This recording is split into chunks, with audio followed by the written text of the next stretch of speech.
बिस्मिल्लाहिर्रहमानिर्रहीम। Hello, welcome back to my channel chemistry zone. आज हम स्टूडेंट्स एक नया टॉपिक लेके आए हैं जो कि थर्मोडायनामिक का चैप्टर है, जिसमें हम मैट्रिक्स, डिटर्मिनेंट और ये चीज़ें पढ़ेंगे और फिर इससे आगे लेते जाएंगे इससे रिलेटेड टॉपिक्स को। ठीक है जी, चले जी वीडियो को स्टार्ट करते हैं। सबसे पहले हम देखते हैं कि हमारे पास थर्मोडायनामिक क्या है। जब सब्जेक्ट है थर्मोडायनामिक ऑफ सोल्यूशन, तो आप लोगों को थर्मोडायनामिक का पता होना चाहिए कि थर्मोडायनामिक हमारे पास असल में होता क्या है। Thermo means heat. थर्मो का मतलब है heat, dynamics mean change. Basically heat changes is called thermodynamic. किसी भी सोल्यूशन में हीट का एब्जॉर्ब होना, इवॉल्व होना और हीट चेंजेस जब कोई भी रिएक्शन में आती हैं और हीट का वहाँ चेंज होना, हम उसे कहते हैं कि ये रिएक्शन जो है वो थर्मोडायनामिकली ये है या थर्मोडायनामिकली एक्सोथर्मिक है या एंडोथर्मिक है। ये सारी चीज़ें थर्मोडायनामिक्स में आ जाते हैं, हीट का चेंज होना। ठीक है जी, चलें जी, आज हम कुछ चीज़ें पढ़ेंगे नहीं बल्कि सीखते हैं। जो सीखी हुई चीज़ है वो तो नहीं भूलनी चाहिए और ना ही भूलती है। चलें जी, आज हम क्या पढ़ रहे हैं? आज हम पढ़ेंगे डिटर्मिनेंट। अब जो सब्जेक्ट थर्मोडायनामिक है ये टोटली रिलेटेड किस चीज़ से है? ये मैथमेटिक्स से है। जो मैथ वाले स्टूडेंट्स होंगे उनको ये आसानी से समझ आ जाएगा। तो सबसे पहले ये पढ़ते हैं कि हमारे पास डिटर्मिनेंट होता क्या है। चलें जी, देखते हैं। Special value assign to a square matrix. हमें पता है स्क्वायर मैट्रिक का मतलब होता है कि equal number of rows and equal number of columns, mean के 2 रोज 2 कॉलम्स। ठीक है, तो स्क्वायर मैट्रिक को जो भी वैल्यू असाइन की जाती है, जैसे ये वैल्यू असाइन की गई है, तो इनको जब हम आपस में मल्टीप्लाई करेंगे, क्रॉस मल्टीप्लिकेशन करेंगे, तो हमारे पास जितना भी रिजल्ट आएगा उसका हम कहते हैं कि ये वैल्यू असाइन की गई है किसी भी स्क्वायर मैट्रिक को। Square means number of equal rows हो जिसके पास और नंबर ऑफ इक्वल कॉलम्स हो। ठीक है जी, any value enclosed in square matrix is called determinant. या कोई भी ऐसी वैल्यू, जैसे ये मैंने वैल्यू बंद कर दिया स्क्वायर मैट्रिक में, हम इसे कहते हैं कि ये डिटर्मिनेंट है, मीन्स कि इसका डिटर्मिनेंट फिर फाइंड करेंगे। अब देखते हैं कि हमारे पास मैट्रिसेस क्या होते हैं कि collection of numbers in a rectangular form, rows and column. ये देखें कि मेरे पास कोई भी, यहाँ मैंने ब्रैकेट लगा दिए, इसमें 2 3 4 5 6 7। अब ये मेरे पास जो है रेक्टेंगुलर फॉर्म में वैल्यूज़ जो है वो एनक्लोज की गई हैं। एक रेक्टेंगुलर फॉर्म का मैंने ब्रैकेट डाल दी हैं, इसमें रोज़ भी हैं और कॉलम्स भी हैं। ठीक है जी, यहाँ तक बात क्लियर है। तो ये हमारे पास क्या हुआ? ये मैट्रिक्स हुआ। ये अब मैट्रिक्स की भी बहुत सारी टाइप है, square matrix, null matrix, identity matrix, ये सारी चीज़ें हो जाती हैं। ठीक है जी, तो यहाँ सिर्फ मैट्रिक्स जो है ओवरऑल बताया गया। अब determinant, number of rows and number of columns are same. अगर मैं डिटर्मिनेंट फाइंड कर रही हूँ तो मेरे पास नंबर ऑफ़ रोज़ और नंबर ऑफ़ कॉलम सेम होने चाहिए, क्योंकि मैंने पहले भी बताया है कि वो स्क्वायर मैट्रिक्स होता है और स्क्वायर मैट्रिक्स के बाद अगर 2 ये हैं तो 2 कॉलम होंगे, 2 रोज़ हैं तो 2 कॉलम होंगे। डिटर्मिनेंट फाइंड करने के लिए आपके पास नंबर ऑफ़ रोज़ और नंबर ऑफ़ कॉलम सेम होने चाहिए। ठीक है जी, अब देखते हैं हमारे पास ये एक क्या दिया गया है कि ये हमारे पास मैट्रिक्स बना के दिया गया है और इसकी जो है A11 A12 A13 A1IJ तक मतलब लेके जाते हैं और 1N तक। ये सिर्फ आपको एग्जांपल दी गई है। अब ये देखें कि मेरे पास जो है A21 A22 ये सारे जितने भी हैं। अब मेरे पास ये वाली पूरी लाइन यहाँ से जो है, पेंसिल उठा लेते हैं, ये देखें। अब ये वाली पूरी लाइन मेरे पास क्या है? ये फर्स्ट कॉलम है, ये सेकंड कॉलम है, ये थर्ड कॉलम है, ये फोर्थ कॉलम है और ये फिफ्थ कॉलम है। यहाँ n का मतलब है आप nth जितने तक वैल्यू हो जाती है आप nth वैल्यू तक लेके जा सकते हैं। ठीक है जी, अगर मैं ये देखूँ यहाँ से, ये मेरे पास फर्स्ट रो है, ये सेकंड रो है, ये third, then this is fourth and nth value. nth का मीन्स कि आप जितने तक ले जा सकते हैं, कोई लिमिट यहाँ नहीं बताई गई। यहाँ तक बात क्लियर है? यहाँ तक सिर्फ आप लोगों को ये समझना है कि रो और कॉलम कौन से होते हैं। तो रोज़ जो है वो लेफ़्ट टू राइट जाते हैं और मेरे पास कॉलम टॉप टू बॉटम जाते हैं। यहाँ तक बात क्लियर है? तो यहाँ देखते हैं कि आई और जे मैंने यहाँ चीज़ लिखी है। अगर आपके पास कोई भी वैल्यू आ जाती है उसके पास आई और जे लिखा होता है, तो आप लोगों ने समझ लेना है कि आई का मतलब रो है और जे का मतलब कॉलम है। यहाँ तक बात क्लियर है? अच्छा, फिर जो है एक और चीज़ देखते हैं कि वो कहते हैं कि एक्सपेंशन। क्या चीज़ है? Expansion of determinant. अब देखते हैं हमारे पास डिटर्मिनेंट फाइंड कैसे होता है। अगर मैं एक्सपेंशन ऑफ डिटर्मिनेंट की बात करती हूँ तो मेरे पास डिटर्मिनेंट जो है वो पहला बताया गया है, फिर ऑर्डर भी बताएंगे। अब इसके पास सिर्फ एक वैल्यू है, मीन्स इसका ऑर्डर भी एक है, ठीक है जी।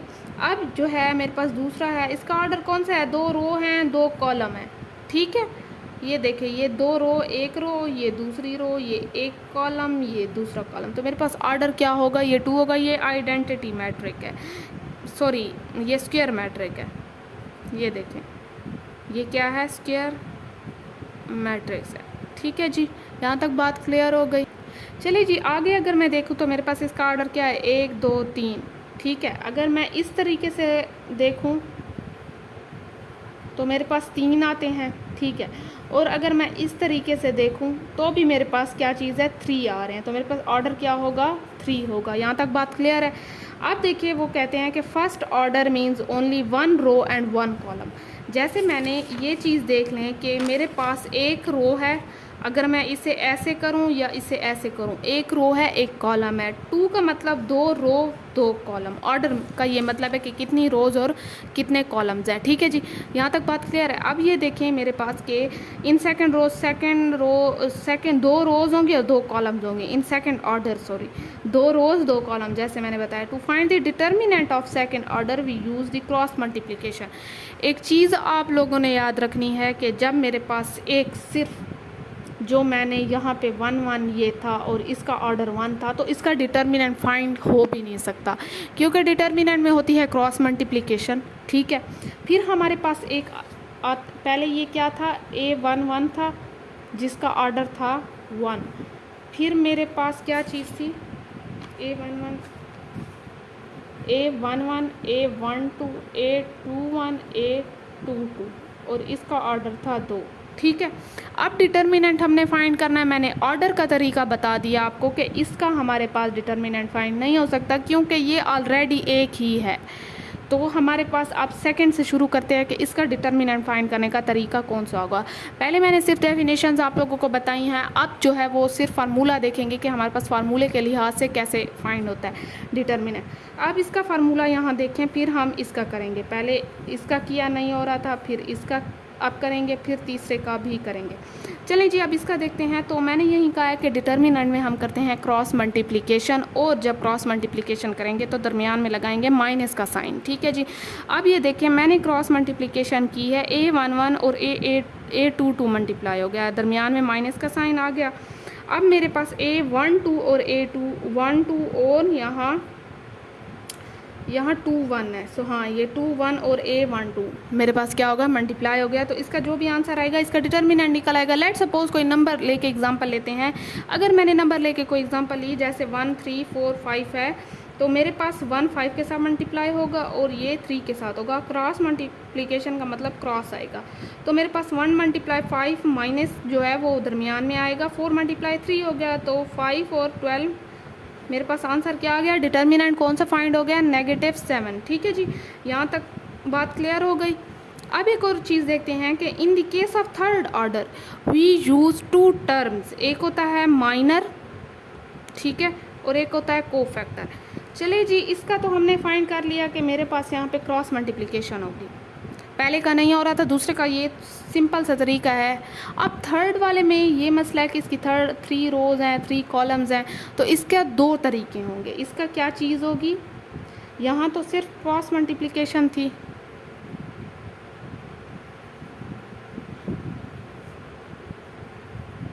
यहाँ क्या थी, सिर्फ क्रॉस मल्टीप्लिकेशन थी, ठीक है। अब यहाँ पे एक चीज़ आप लोगों ने माइनर भी फाइंड करना है और कोफैक्टर भी फाइंड करना है, ठीक है। अब जैसे हमने यहाँ माइनर और कोफैक्टर फाइंड करना है, इसी के हिसाब से हम फिर क्या फाइंड करेंगे, डिटर्मिनेंट फाइंड करेंगे। Determinant obtained by removing the rows and column in which the element lies. अब देखते हैं कि हमारे पास कैसे रिमूव होगा, ये देखें। अब मेरे पास जो है क्या चीज़ करना है कि आपने पहले एक चीज़ आप लोगों को मैं समझाऊं कि आपने पहले जब माइनर फाइंड करना है, 2 फैक्टर फाइंड करने थे, एक को फैक्टर था और एक माइनर था। सबसे पहले माइनर फाइंड करने का तरीका देखते हैं, ठीक है जी। अब ये देखें कि मेरे पास फर्स्ट रो और फर्स्ट कॉलम, इसको कट कर दें। अब क्या बचा, ये 4 बचे, तो इनको आपस में क्रॉस मल्टीप्लिकेशन कर दें तो डिटर्मिनेंट आ जाएगा। किस चीज़ का आएगा, फर्स्ट रो और फर्स्ट कॉलम का।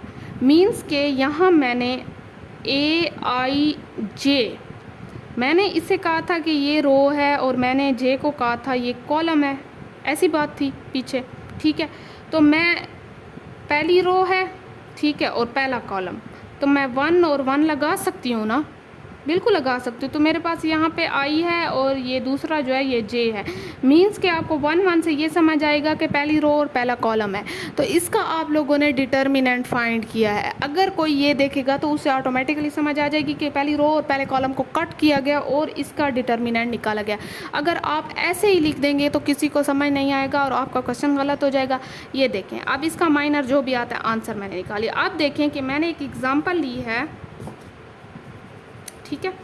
अब मैंने ये एक एग्जाम्पल ली है जिसमें मैंने फर्स्ट कॉलम और फर्स्ट रो को निकाल दिया, ठीक है। तो मेरे पास ये वाली मल्टीप्लिकेशन आ गई। अब मैंने ये चीज़ देखनी है कि मेरे पास क्या चीज़ है, हाँ जी। तो ये यहाँ पे मेरे पास आप लोगों ने माइनर, मींस के मैंने ये बताया है कि आप लोगों ने फर्स्ट रो फर्स्ट कॉलम को किया तो आप लोगों का यहाँ से माइनर निकलेगा। लेकिन अगर आपको क्वेश्चन में वो ऑलरेडी बताएंगे कि कौन से नंबर, कौन सी रो, कौन से कॉलम का आप लोगों ने करना है। अब ये जो मैंने किया है ये 1 1 का है, यहाँ मैंने ए नहीं लगाया क्योंकि यहाँ उन्होंने भी ए का ही नहीं लगाया हुआ, ठीक है। तो मैंने जो आप लोगों को पहली रो और पहले कॉलम का बताया है तो वो किस चीज़ का है, वो 1 1 का है, means first row and first column का है। अगर वो कहते हैं कि 2 1 का निकालना है आप लोगों ने, तो आप लोगों को पता है कि पहले हमेशा रो होती है फिर कॉलम, आई और जे आता है। तो 2 मीन्स के दूसरी रो है और पहला कॉलम है, ठीक है, दूसरी रो है और पहला कॉलम है।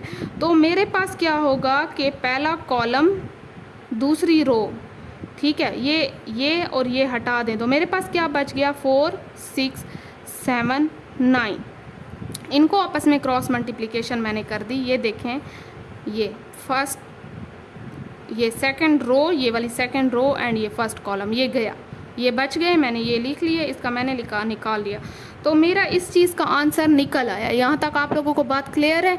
ये आप माइनर निकालने का तरीका देख रहे हैं कि आप लोगों ने माइनर के थ्रू कैसे डिटर्मिनेंट निकालना है, ठीक है जी। यहाँ तक बात क्लियर है।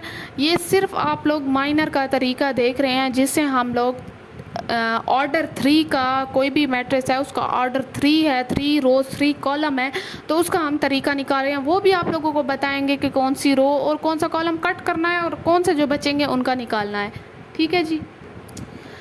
चलें जी, अब देखते हैं कि हमारे पास जो है सेकेंड ऑर्डर का, वैसे हमने पीछे देखा था कि लेट सपोज़ अगर वो आप लोगों को दे देते हैं सेकेंड ऑर्डर में कि मेरे पास कोई भी ऐसे मैट्रिक्स आ जाता है और वो देते हैं कि आप लोगों ने क्या निकालना है कि फर्स्ट रो या फर्स्ट कॉलम कर दें, या मेरे पास फर्स्ट रो और फर्स्ट कॉलम और सेकंड रो कर दें।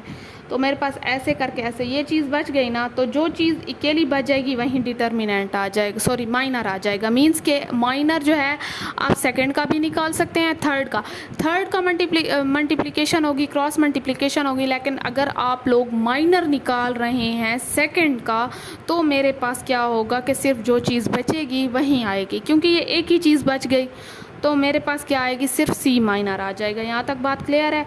फिर से मैं आप लोगों को समरी बता दूँ कि कुछ बच्चे कंफ्यूज हो चुके होंगे अब तक। तो सबसे पहले हमने ये कहा कि हमारे पास जो है एक ऑर्डर 1 होता है, ठीक है, एक ऑर्डर 2 होता है, एक ऑर्डर 3 होता है। यहाँ तक बात क्लियर है आप लोगों को। अब मैंने कहा कि इसका डिटर्मिनेंट निकालने का कोई तरीका नहीं है, क्योंकि होता ही एक है तो इसका डिटर्मिनेंट कोई आपसे नहीं कहेगा कि आप लोग निकालें, या आपसे कहेगा भी तो आप कहेंगे कि ये तो सिर्फ एक ही वैल्यू है। सेकंड का मैंने ये बताया था कि क्रॉस मल्टीप्लिकेशन होती है, ठीक है, जितने भी आप लोगों को देंगे वो क्रॉस मल्टीप्लिकेशन, क्योंकि यहाँ सिर्फ आप लोगों को 2 रोज़ और 2 कॉलम देंगे सेकंड वाले में। अब थर्ड वाले का मसला आ रहा था। थर्ड वाले में एक हमने माइनर भी से भी हम निकाल सकते थे डिटर्मिनेंट, एक हम कोफैक्टर से भी निकाल सकते थे, ठीक है।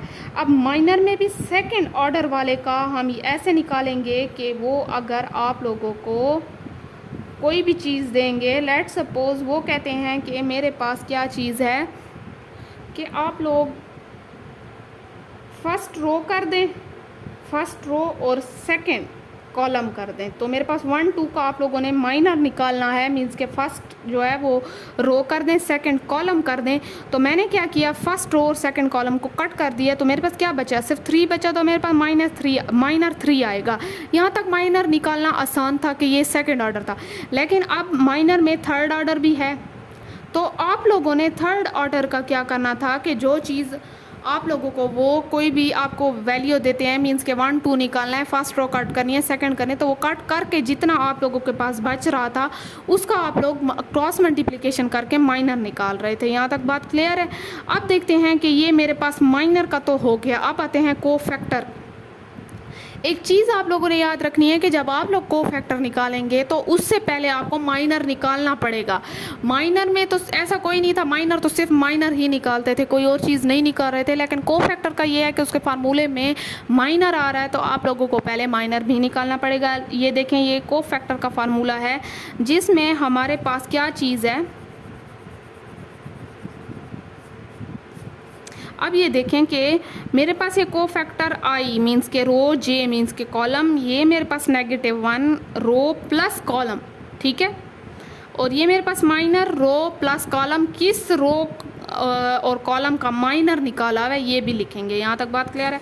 अभी एग्जांपल देते हैं तो आप लोगों को समझ आ जाएगा कि मेरे पास वो कहते हैं find the cofactor of first row. अब ये एग्जांपल दी गई है, इसमें आप लोगों ने क्या करना है कि फर्स्ट रो का क्या निकालना है, कोफैक्टर निकालना है। तो मेरे पास फर्स्ट रो कौन सी है, ये वाली है, ऐसी बात है, ठीक है। तो मैंने क्या किया, -1 फर्स्ट रो और फर्स्ट कॉलम, ठीक है। अब मेरे पास आता है जब मैंने first row and first column को निकाल लिया तो मेरे पास तो ये वाला बच गया, मेरे पास E F H और I बच गया। तो मैंने क्या किया कि इससे मैंने क्रॉस मल्टीप्लाई किया। जब मैंने क्रॉस मल्टीप्लाई किया तो E I के साथ मल्टीप्लाई हुआ, E I आ गया और नेगेटिव बीच में आ रहा था। ये डिटर्मिनेंट निकाल रहे हैं, ठीक है। डिटर्मिनेंट के लिए हम कोफैक्टर निकाल रहे हैं। आप लोगों ने ये चीज़ भी नहीं भूलनी कि थर्ड ऑर्डर का हम डिटर्मिनेंट कोफैक्टर और माइनर के थ्रू निकालेंगे, ठीक है। तो हम ये क्या निकाल रहे हैं, असल तो डिटर्मिनेंट निकाल रहे हैं, लेकिन उनके लिए हम 2 फार्मूले यूज़ करें, माइनर और कोफैक्टर। और माइनर सिर्फ एक वैसे यूज़ करें और कोफैक्टर में भी हम पहले उससे माइनर निकालते हैं फिर कोफैक्टर निकलता है। तो ये EF और ये HF के साथ आ गया। अब दरमियान में पॉजिटिव, ठीक है। अब मेरे पास जो है क्या चीज़ है, ये मैंने सिर्फ इसका निकाला, फर्स्ट रो। अब मेरे पास फर्स्ट रो और सेकंड कॉलम मींस के फर्स्ट रो ये वाली और सेकंड कॉलम, यहाँ तक बात क्लियर है। क्या चीज़ बच गई, DFGI, ठीक है। इसे क्रॉस मल्टीप्लिकेशन इसकी करें तो DI नेगेटिव FG या GF, ठीक है।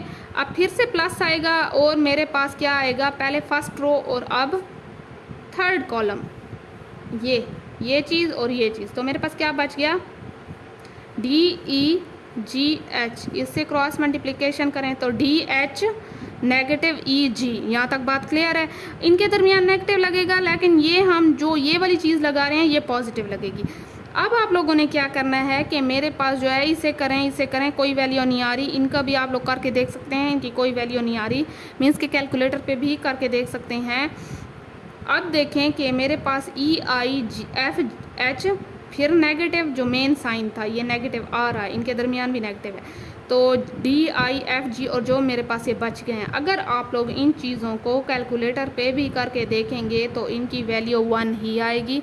साइन चेंज होगा क्योंकि इनके साथ 1 था, नेगेटिव था, सॉरी, तो इनके दरमियान नेगेटिव, ठीक है।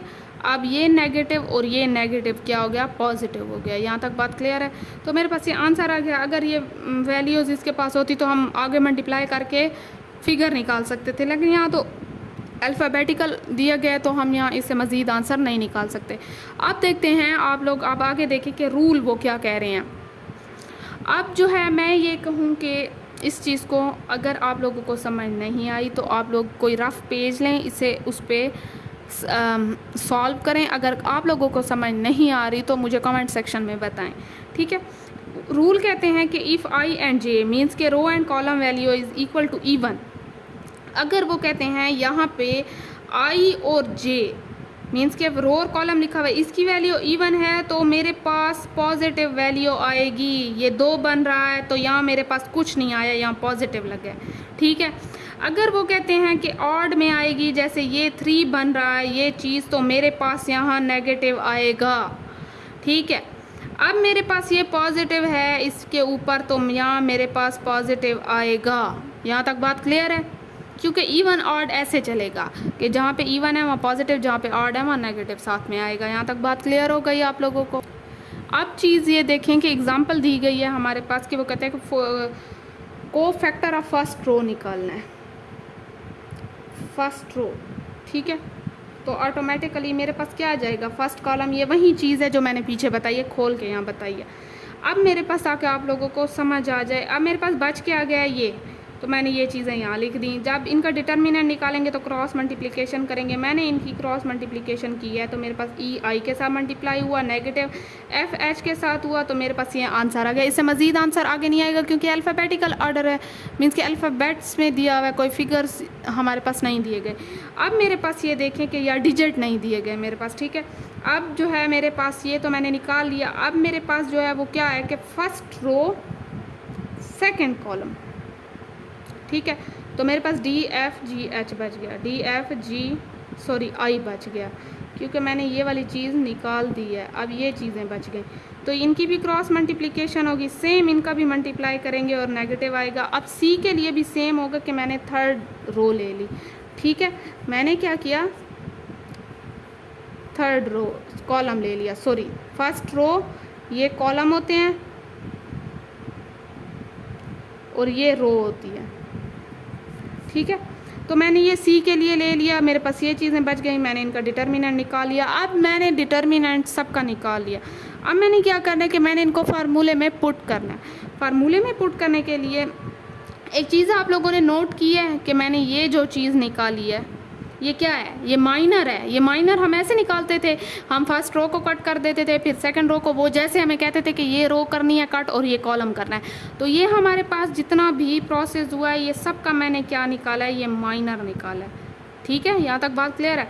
अब मैं क्या करूँगी कि मैंने क्या किया है कि फार्मूला जो ये था मेरे पास मेन फार्मूला, इसमें पुट करके को फैक्टर तब निकलेगा। मैंने डायरेक्ट ये डिटर्मिनेंट निकाला है थ्रू माइनर के, फिर मैंने फार्मूले में पुट किया, फिर मेरे पास क्या निकलेगा, को फैक्टर निकल आएगा, ठीक है जी।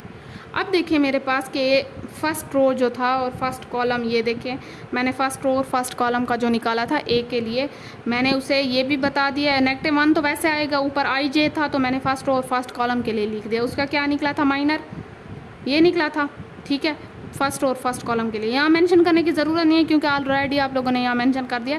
ये फर्स्ट रो और ये फर्स्ट कॉलम का निकल आया क्योंकि मेरे पास सी आई जे था, -1 आई प्लस जे और क्या था, हाँ, और सिर्फ एम आई जे था। तो मैंने ये आई जे जो प्लस आ रहा है मैंने इसे यहाँ पे मेंशन कर दिया है। ये वाली चीज़ तो ऑलरेडी हमें पता है, पीछे हम माइनर निकाल चुके हैं तो ये लिखने की तो ज़रूरत नहीं है, डायरेक्ट आंसर लिखेंगे। फिर मैंने प्लस किया, फिर मैंने first row and second column का बताया, फिर उनका जो निकला था मैंने पुट किया, सेम थर्ड वाले का भी ऐसे, जो मेरे पास आंसर आया वो आ गया। अच्छा एक चीज़ नोट करनी है, ये 1 1 था, मैंने इसके साथ पॉजिटिव मतलब कि कुछ नहीं लगाया तो पॉजिटिव। अब ये 1 2 था, नेगेटिव आएगा क्योंकि ये ऑड में आ गया तो यहाँ नेगेटिव आएगा दरमियान में। अब ये फिर से क्या था, यहाँ नेगेटिव नहीं आएगा, यहाँ नेगेटिव आप लोग, क्योंकि ये थर्ड में है, यहाँ पे 3 है, सॉरी यहाँ पे 3 है तो ये 4 आएगा तो यहाँ पे पॉजिटिव आएगा, ठीक है। यहाँ पे पॉजिटिव क्योंकि ये इवन नंबर है, 1 + 3 4 होता है। तो ये मेरे पास आंसर आ गया, को फैक्टर निकल आया। हमने पहले माइनर निकाला, उसके थ्रू डिटर्मिनेंट निकाल लिया, फिर माइनर को फार्मूले में पुट किया और को फैक्टर निकल आया। तो हमने थर्ड जो ऑर्डर था उसका हमने 2 फार्मूले के थ्रू, एक सिर्फ सिंपल माइनर और एक को फैक्टर के थ्रू हमने निकालना सीख लिया। यहाँ तक आप लोगों को बात क्लियर है? अब एक और एग्जांपल आप लोग देख लें कि मेरे पास अगर वो कहते हैं कि आप लोगों ने को फैक्टर निकालना है किस चीज़ का, 1 और 2 का, तो मैंने फर्स्ट रो 1 का मतलब ए 1 और 2 मीन्स के 1 का मतलब रो, 2 का मतलब कॉलम। फर्स्ट रो को मैंने कैंसिल किया, सेकंड कॉलम को मैंने कैंसिल किया, जो मेरे पास ये चीज़ बच गई मैंने लिख ली और इनका मैंने माइनर निकाल लिया, ठीक है। माइनर, अगर वो सिर्फ कहेंगे माइनर तो आप लोगों ने सिर्फ माइनर निकालना है। लेट सपोज वो कहते हैं कोफैक्टर, तो कोफैक्टर के लिए पहले माइनर निकालेंगे, फिर कोफैक्टर के फार्मूले में उसके आंसर पुट करेंगे। तो मैंने माइनर निकाल लिया, मैंने इसी चीज़ को यहाँ पे पुट किया। अब मैं ये चीज़ बस देखूंगी कि माइनर का आंसर तो मैंने यहाँ पुट कर दिया, -1 भी वैसा आएगा। कौन सी रो और कौन से कॉलम का उन्होंने बताया था, 1+2 का कहा था, तो मैंने 1+2 लिख दिया। ठीक है, अब ये 3 आ गया मेरे पास। यहाँ एक चीज़ आप लोगों ने नोट करनी है कि अगर मैं यहाँ पे, वो कुछ बच्चे कहेंगे कि ये तो ऑड है, ये ऑड है, ये यहाँ पे माइनस आएगा, लेकिन ऑलरेडी यहाँ पे ये वाला माइनस और यहाँ इसका माइनस प्लस हो जाएंगे। ठीक है, आप कैलकुलेटर पे भी करके देख सकते हैं, तो आंसर पॉजिटिव में आ जाएगा।